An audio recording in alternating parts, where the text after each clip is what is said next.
nachádzame sa na Štancovej, odtiaľ 30. ideme na Babiu horu.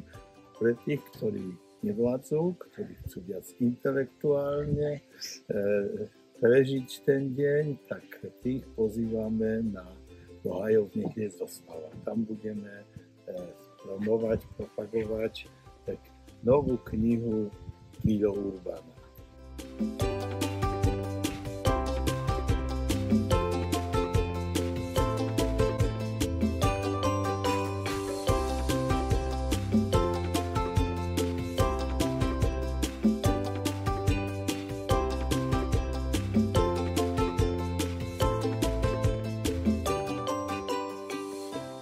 V rámci 6. ročníka národného výstupu na Babiu horu sa uskutoční na Hviezdoslavovej hájovni 30. augusta 2025 o 11.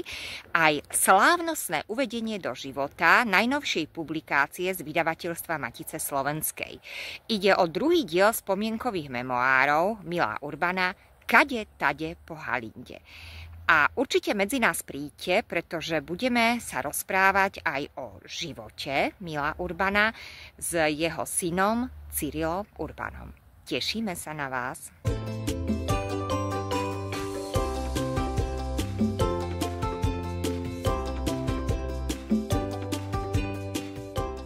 No, ja všetkých tu slavnostne chcem pozvať, aby prišli na 6. národný výstup.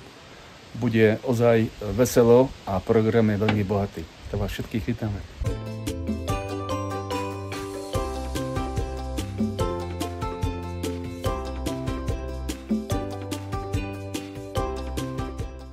Srdečne pozývame na Babiu horu.